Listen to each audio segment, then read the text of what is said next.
편 1절부터 6절 우리 한 절씩 같이 읽도록 합니다.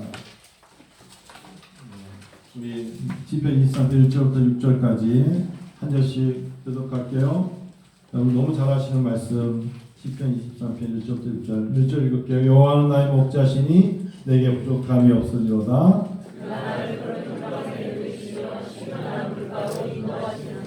내 영혼을 소생시키시고 자기 이름을 위하여 의의 길로 인도하시는도다.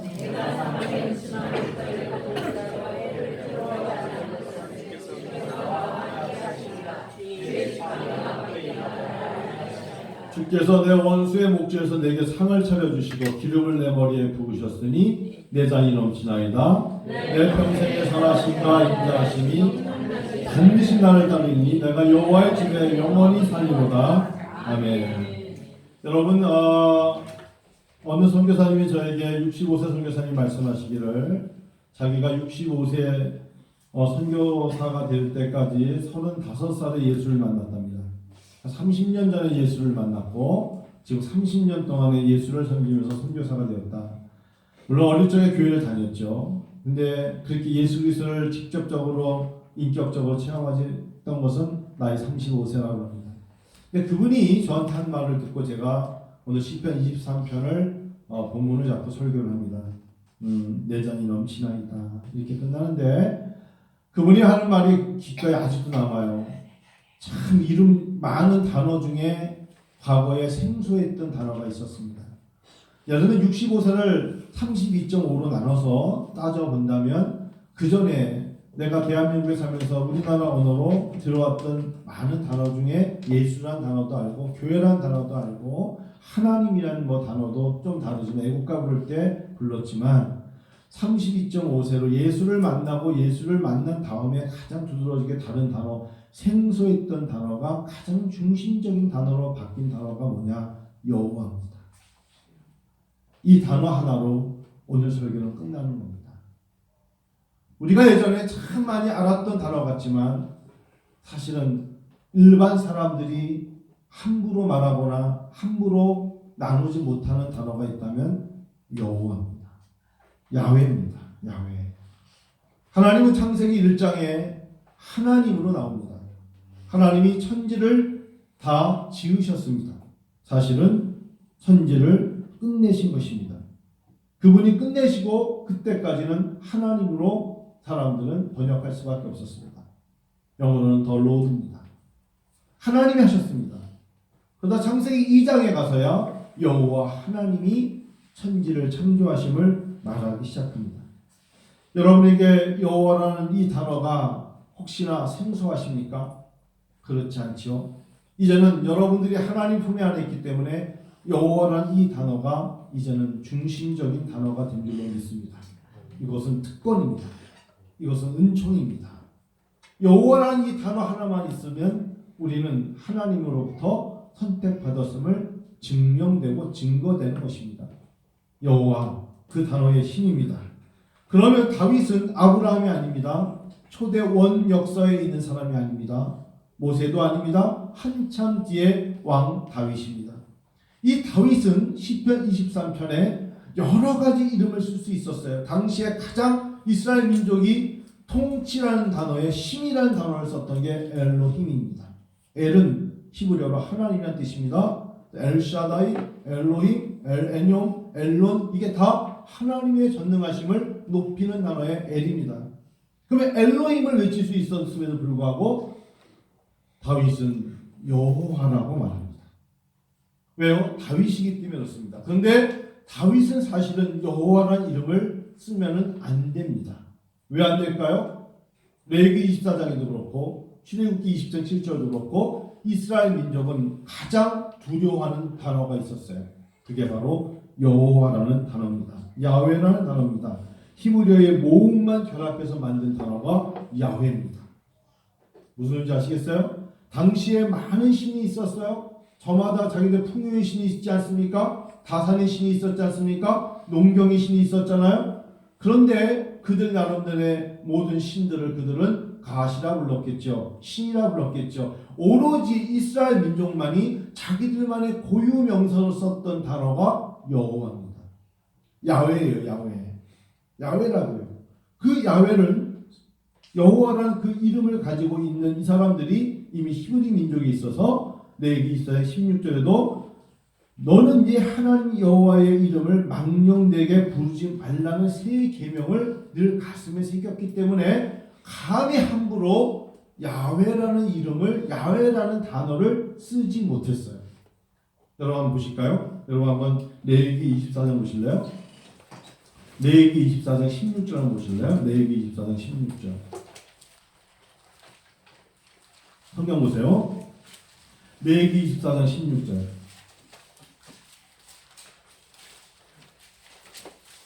찾으셨어요? 같이 한번 읽을까요?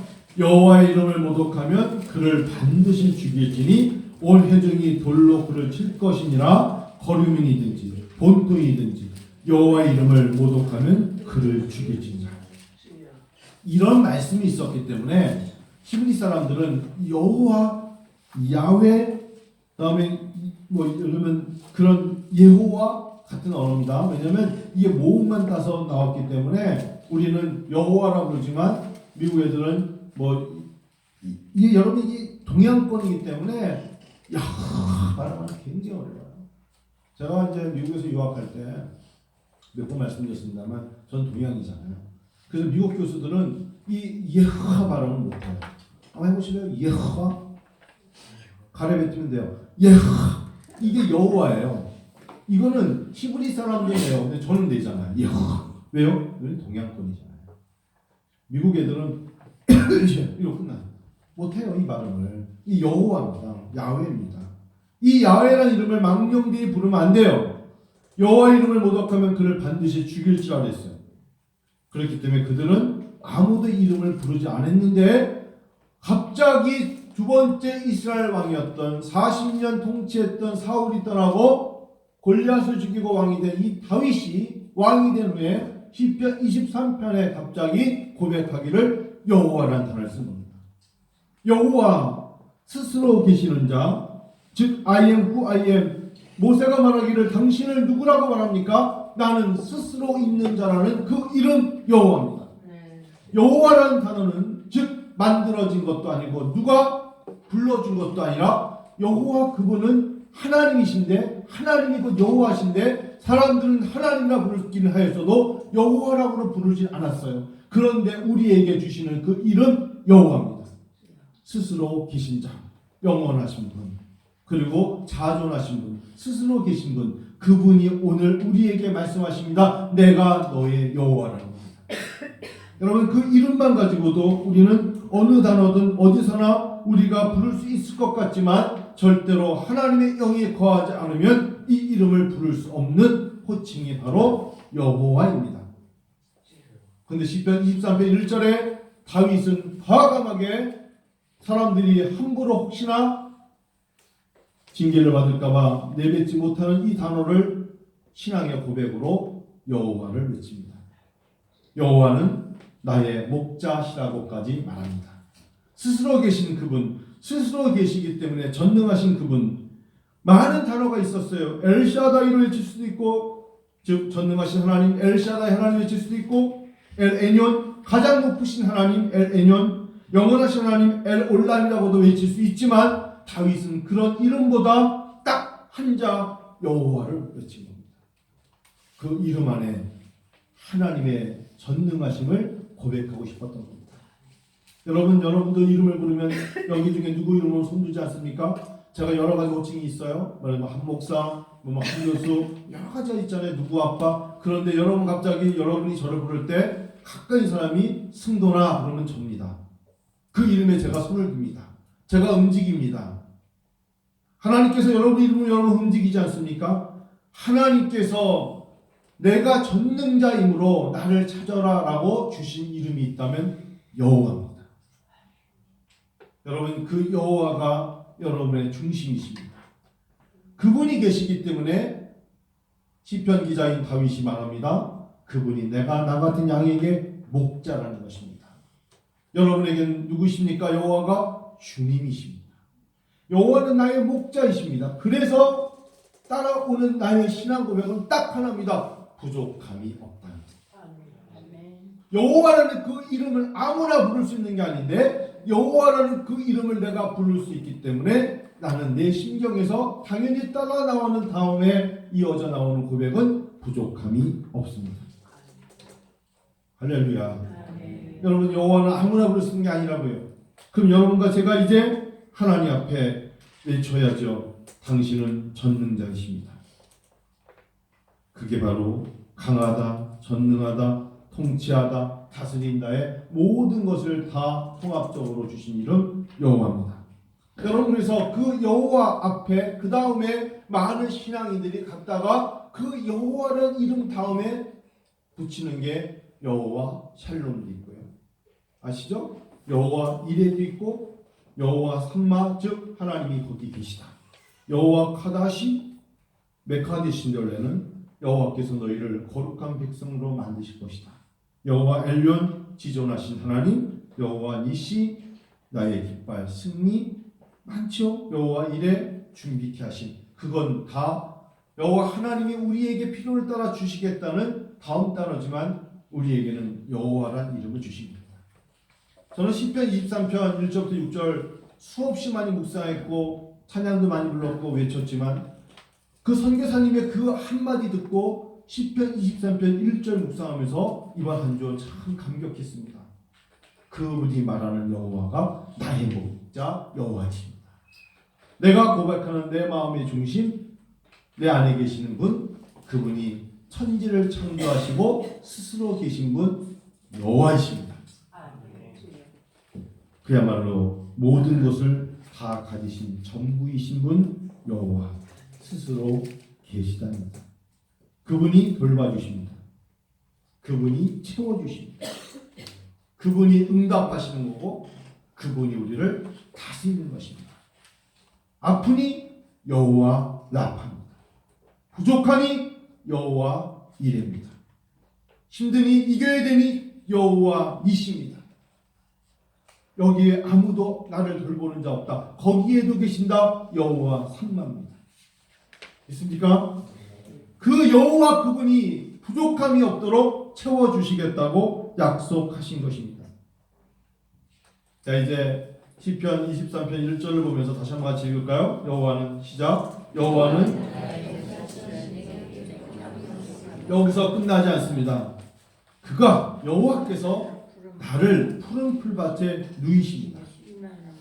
그래, 너 부족함이 없어로 끝나지 않고 그분이 나를, 내 마음을 알고 나의 두려움과 나의 우울함과 나의 사방의 우겨쌈 속에 불안함을 아시고 쉴만한 물가로 나를 푸른 풀밭에 누이십니다. 누이신다. 여러분, 우리는 양과 너무 유사합니다. 성경에서 그래서 목자와 양의 관계를 말씀드린 게 그겁니다. 우리는 다 양 같아서 그랬어요. 양은 네 가지 때문에 충족되지 않으면 잠을 못 잡니다. 여러분들 그냥 누구라고 말하지 않지만 비슷합니다. 첫 번째, 두려움에서 완전히 벗어나지 않으면 누구려하지 않는 게 양입니다. 사람도 두려우면 왔다 갔다 거립니다. 잠을 못 잡니다. 너무 두려워. 이 양도 동물인데요. 두려우면 그 두려움에서 완전히 벗어나지 않으면 누구려하지 않아요. 쟤 왜 이렇게 안 눕지? 두려운 겁니다. 두 번째, 양들끼리 불화가 있으면, 즉 우리가 오늘 서열의 싸움에서 관계 속에서 불화가 있으면, 안 좋으면 그 양 때문에 눕지 않습니다. 참 사람하고 비슷합니다. 나를 힘들게 하고 나를 화나게 하고 분노 만들고 분노를 일으켜주고 막 상처 주는 사람 생각하면 다다 벌떡 일어나가지고 이씨 뭐 이러고 잘 되는 게 예를 들면, 예? 불화가 있으면 양이 누우려하지 않아요. 양이 뭘 알겠어? 아니에요. 양을 오랫동안 연구한 사람들의 이야기예요. 세 번째, 양은 파리와 기생충으로 공격받아도 눕지 않습니다. 소들은요, 파리가 안건 돼지는 말할 것도 없고 그냥 누워 자잖아요. 양은 파리나 기생충이 있으면 누우려하지 않아요. 여러분, 요즘에 여러분이 적은 뭡니까? 저희 어저께 적이 뭔지 아세요? 모기였습니다. 모기 한 마리가 들어오니까 잠을 못 자겠는가. 새벽에 불 끄고 또 근데 없어. 얘가 어디 있길래 이렇게 귀에 윙윙거리고 드디어 잡았더니 이게 흡혈귀야. 내 피를 이만큼을 손가락을 모기가 따가지고 딴다는 단어가 좀 그런다. 얼마나 퉁퉁 부었는지 말입니다. 양도 똑같아요. 양도 팔이나 기생충으로 또 공격만 받아도 누구려하지 않는다. 네 번째, 이게 사람하고 비슷할 수도 아닐 수 있는데 배부르게 꼴을 먹지 않으면 양은 눕잖아요. 배가 채워져야 참 신기하죠. 여러분도 그래서 밤 11시에 드시지 않습니까? 아니에요. 그런 분이 이쪽에 몇 분, 저 끝에 두세 분 있잖아요. 예를 들면 사람이 배부르게 꼴을 먹지 않으면 누리하지 않는 이런 걸 다 채워줘야 되는데 야생에서 방목하는 양들에게 이걸 채우는 게 누굽니까? 목자입니다. 목자가 양을 하는 거예요. 그가 나는 푸른 풀밭에 누이신대잖아요. 누가 누워주십니까? 여호와 그분이 누워주시는 거예요. 하나님이 우리를 누워주시는 거예요. 우리에게 쉴만한 물가로 인도하시는 풀밭에 누이시는 거예요. 쉴만한 물가? 뭐가 제일 중요할까요? 물이죠.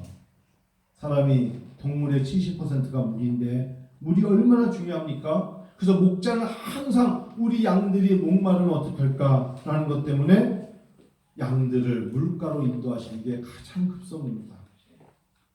누구든지 목마르거든 내게로 와서 마시라고 주님이 요한복음 7장 30절에 말씀하셨어요. 주님이 우리에게 말씀하신 것 똑같아요. 살아가면서 너희가 목마르니 내게로 와라. 그리고 마셔라.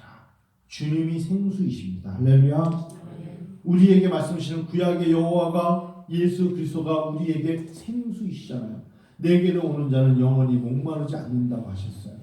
내가 주는 물을 마시는 자, 하나님의 말씀을 마시는 자, 성령의 인도하심을 받는 자는 영원히 목마르지 않는다고 하셨습니다.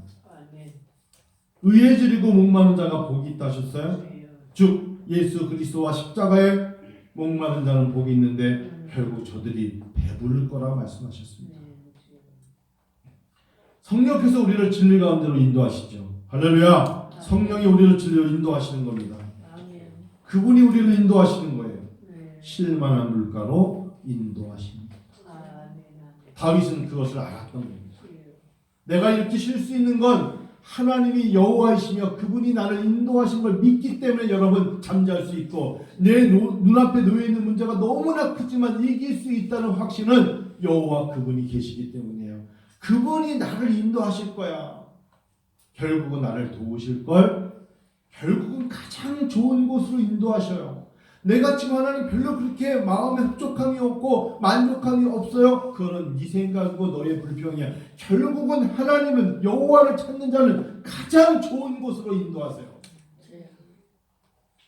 한번 여러분 최근에 누가 생일입니까? 생일이신 분 계십니까? 지난주에 슬기자매 생일이었어요. 슬기자매가 생일을 얼마나 기념한지 직장과 교회에서 케이크만 10개를 받았습니다. 그래서 집에 케이크를 가져갈 수 없어서 전화가 왔어요. 목사님 케이크를 어떻게 가져가야 되나요? 알아서 가져가라. 그래서 제가 얼마나 욕심이 많은지 쌓아놓고 먹겠다고 10개를 집에 다 가져가서 놓고 지금 그게 곰팡이가 날까봐 썩을까봐 지난주 주중에 10개를 하루에 다 먹었습니다. 바보죠 바보. 그렇죠? 그렇게 되면 그럼 탈나는 거예요. 맞죠? 그런 거잖아요. 그러니까 자기가 못 먹을 거 아니까 나눠주는 거예요. 다 모이세요. 그래서 자기가 한 조각씩 다 해. 어차피 못 가져갈 거 알고 못 먹을 거 아니까 자기가 자기 자신을 위해서 다 나눠서 권사님 드세요. 화제사님 드세요. 다 나눠주는 거예요. 아 지난주 화제사님 생기셨는데 갑자기 가셔가지고. 하여튼 그런 거잖아요. 나눠주는데 다 이유가 있는 거예요. 왜냐면 자기가 왔을 때 이건 탈이 나니까 그런 거예요. 무슨 말씀을 드리냐면 양들을 인도할 때 목자가 한 곳에 머물러 두지 않아요. 그들은 한 군데 놔두면 그들은 아주 목까지 다 뜯어먹냐면은 뿌리까지 다 뜯어먹어요. 그래서 2절, 3절 보십시오. 자, 3절, 2절에 물가로 인도하시는 이유가 움직이게 하시는 이유가 그들을 위해서 인도하시는데 더 먹고 싶은데 왜 움직이라고 하세요? 라고 할 때 목자는 더 좋은 싱싱한 풀을 위해서 그들을 고단하지만 움직이게 하는 거예요. 걔 거 다 내 건데 왜 나눠줍니까? 너를 위해서 나눠주는 거야. 네가 배탈이 날까봐 나눠주는 거야. 그래서 제가 얘기했잖아요. 10개 가져가지 말고 하나 중에서도 3분의 1, 5분의 1만 먹고 나머지 다 나눠줘라. 네, 그러고 다 나눠줬잖아. 하나도 없이. 왜? 너를 위해서. 그런 거예요. 똑같은 예예요. 하나님께서는 우리를 한 곳에서 내가 계속 머물면서 다 먹고 싶어도 뿌리째 못 뜯어먹게 하시는 거예요. 옮기게 하시는 거죠. 3절 읽어볼까요? 시작. 내 영혼을 소생시키시고 자기 이름을 위하여 의의 길로 인도하시는 도 하셨어요. 내 영혼을 소생시킨다? 왜 느닷없이 다윗이 내 영혼을 소생시킨다고 했을까요? 여러분은 어떨 때 정말 기쁘고 어떨 때 힘드세요? 육신적인 겁니까? 영적인 겁니까? 영적이라면 이해가 안 되지만 마음적인 것입니다. 여러분 마음이 상하면 병듭니다. 마음이 상하면 안 돼요. 그럼 우리가 스트레스를 마십시다. 마음에 낙심이 와서 뚝 떨어지면 소생이 안 됩니다. 다윗은 그걸 알았습니다. 가장 중요한 건 눈에 보이는 기도가 아니라 영혼이었어요. 영적인 거였어요. 양이 말을 못하지만 우리를 비유한다면 영적인 거에서 낙심하면 안 됩니다. 영적인 것을 뒤처지면 안 됩니다. 그래서 먼저 그 나라와 의를 구하라고 한 이유가 그겁니다. 하나님께로 가까이 가야 이 모든 것을 도와주십니다. 내일은 내일 염려할 것이고 그날의 어려움은 그날의 족하다 하시면서 결국 그분이 도우시는 거예요. 결국 그분이 해결하시는 거예요. 그래서 영적인 것이 중요한 것입니다. 눈앞에 보이는 것이 내 뜻대로 되지 않았어도 내가 성령 충만하고 말씀 충만하고 은혜 충만하면 극복합니다. 아시겠어요? 그래서 영적인 게 중요한 것입니다. 양들 중에 체비오트라는 이 품종이 있어요. 이 체비오트라는 품종은 제가 잘 모르지만 하여튼 이 체비오트라는 이 품종은 비싼 양이랍니다. 지금 이제 근동 지역에. 근데 얘가 비싸고 또 비싸니까 그 양털이 너무 좋으니까 또 포송포송한 양털이 필요하니까 많이 먹여요. 다른 양들보다는 잘 먹고 아주 털도 아주 듬숙 있고 보기 좋고 그러다 보니까 얘 특징이 뭐냐? 잘 뒤집어져요. 잘 뒤집어지다고. 여러분 뭐 표현이 그렇지만 날씬한 사람보다 살찐 사람이 좀 넘어질 것 같이 보일 때가 있지. 넘어지지 않지만 산에서 내려오다 보면 넘어질 것 같잖아요. 이 체비오트가 뒤뚱거리면 버둥거리지만 넘어집니다. 그리고 양의 모습을 보세요. 넘어졌는데 다리는 짧은데 네 발로 허공을 향해서 막 매 하면서 외치는 거예요. 그래서 이 체비오트는 작은 이리들, 늑대들도 넘어지면 공격하는 거예요. 다른 양들과 다르게. 넘어졌구나! 허구적 거리는구나! 잡아먹으자고 목을 물어보는 거예요. 비싸 보이고 건강해 보이고 그럴 때 보이는데 이 체비오트라는 품종의 특징이 뭐냐면 몸이 무거워요. 우리가 눈에는 그럴 때 보이잖아요. 비싸 보이는데 얘 스스로는 무거운 거예요. 그리고 털이 길어요. 그래서 얘만을 위해서 특히 목자들이 얘가 어디 있나 보면 잡을 수 있는 곳이 있어요. 우묵한 땅. 편안한 곳에 가 있으면 체비오트가 가 있어. 왜냐면 얘는 털도 많고 그러니까 자기 스스로 조금만 우묵한 곳에 있으면 일어나지 못해. 여러분 꼭 인간의 뭔가 누군가를 사람들도 그런 먹으면 배부르니까 걷기 싫고 더 쪄지고 뭐 이러면서 더 편안한 데 가서 배 깔고 누워있는 그런 모습이 막 떠오르지 않아요? 예를 들면 이게 체비오트예요. 얘가 이러니까 허우적거려요. 그러다가 허우적거리다가 굴러 내려가요. 동글동글 해야죠. 그래서 영혼을 소생시킨다는 건 다른 게 아닙니다. 우리에게 하나님 말씀하시는데 너 스스로 관리하고 너 스스로 일어나야 되고 너 스스로 균형을 잡아야 되고 그런 얘기예요. 하나님 얘기예요. 사람의 눈에는 좋아 보이지. 사람의 눈에는 비싸 보이지. 그렇지만 너 스스로 너가 좋아 보이는 것만큼 쓰러지면 너는 못 일어나. 영적인 관리 잘 하셔야 됩니다. 하나님 물질적인 것으로 외적인 것으로 많이 줬을 때 거기에 치우치면 못 일어납니다. 자기 자신을 하나님의 말씀에 눈에 비춰서 관리를 잘 하셔야 됩니다. 믿습니까? 여러분 몸이 무겁다는 게 다른 게 아닙니다. 영적으로 우리가 치우쳐야 돼요. 육적으로 치우치지 마십시오. 사람이 봤을 때 체비오트가 그 털이 비싸니까 품종이 좋아 보이는 것처럼 사람의 눈에 좋아 보인다고 하나님의 눈에 좋아 보이는 건 아닙니다. 하나님의 눈에 좋아요. 하나님의 마음에 합한 자가 되어야 됩니다. 비록 세상에서는 소외되고 가난해 보이고 어려워 보여도 하나님을 사랑하는데 진실하셔야 됩니다. 하나님의 마음에 정직해야 됩니다. 하나님이 물질이 없다고 나무라지 않습니다. 교만한 자를 나무라십니다. 하나님은 그런 분이십니다. 내 영혼을 소생시키기 원하십니다. 그런데 3절 보니까 내 영혼을 소생시키시고 자기 이름을 위하여 의의 길로 인도한다 하셨습니다. 분명히 옮기시는 데는 이것이 비옥한 목초를 만들기 위해서 하나님은 옮기시는 것입니다. 그 자리에서 계속 살찌는 세비오트 같은 경우는 그 땅을 불모의 목초로 불모의 땅으로 만들 것입니다. 밑둥과 뿌리를 다 뽑아 먹을 정도의 양들의 모습이 있기 때문입니다. 하나님은 인도하십니다. 그런데 잊지 마세요. 오늘 여러분 시간 관계상 3절만 하고 마칠 겁니다. 하나님은요, 자기 이름을 위하여 인도하세요. 우리가 신앙생활 여기서 비뚤어지는 겁니다. 하나님 우리를 인도하실 때, 의의 길로 인도하실 때 자기 이름을 위하여, 우리의 이름이 아닙니다. 여기서 우리가 교만해집니다. 자기 이름입니다. 자기 이름을 위하여 인도하시는 겁니다. 잘 모르겠지만 이런 예화가 맞나요? 저는 미술을 잘 모르니까. 근데 중학교 때 한 2번에 걸쳐서 중간고사, 학교말고사를 보면서 이 사람 이름만은 평생 안 잊혀질 거예요. 빈센트 반 고. 이 사람 이름은 제 중학교 때 3학년 때 중간고사, 학교말고사 때 하도 나와가지고, 뭐 예를 들면 빈센트 반 고의 유명한 작품 2개를 쓰는 게 시험이었어요. 미술 하신 분들은 쉽지만 저희들은 쉽지가 않았어요. 그리고 학교말고사 때 빈센트 반 고에 대해서 이만큼 써놓고 외워서 쓰는 게 있었어요. 그래서 그때 외웠던 게 지금도 기억나는 게, 왜 그러냐면 빈센트 반 고는 목사의 아들이었어요. 그리고 네덜란드 사람이잖아요. 원래 이 사람이 저희 신학하는 사람들에게도 나오는데 신학을 했었어요. 선교사가 되려고. 반 고가 신학을 하다가 신학 논쟁에서 문제가 돼가지고 신학을 그만뒀어요. 그리고 옮겨진 곳에 가서 나중에 벨기에까지 가게 돼요. 반 고가. 그러니까 이제 뭐 그렇게 이동하면서 순례자의 길을 걸으면서 눈에 보이는 것들을 이제 뭐 그림에 많이 옮겼다라고 저희들이 알고 있는데, 여러분 잘 아시잖아요. 해바라기. 저는 그걸 보면서 감흥이 없어서가 아니라 제 눈이 이해를 못하는 거죠. 저 해바라기 사진 찍어놓으면 더 멋있는 게 많은데, 뭐 이런 거, 그러니까 말도 안 되는 거죠. 그렇죠? 자화상.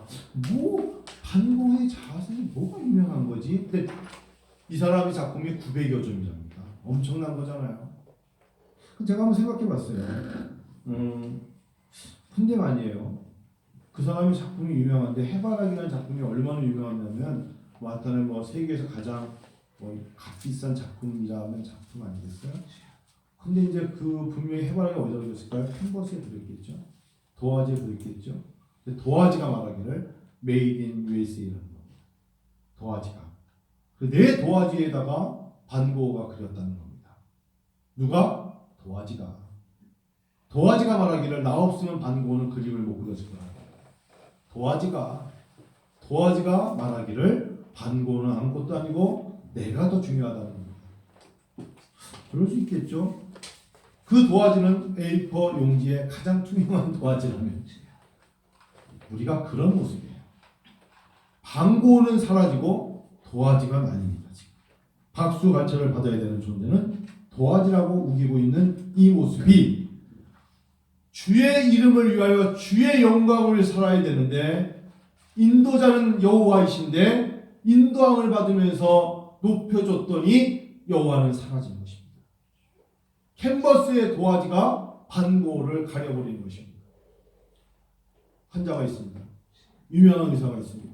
너무 급한 수술을 했습니다. 그래서 죽을 사람을 200반을 꼬매서 메스를 가지고 살렸습니다. 자, 그러면 누가 중요한 겁니까? 수술용 칼이 말하기를 나는 독일제 노파 메스는 아닙니다. 내가 살렸다는 겁니다.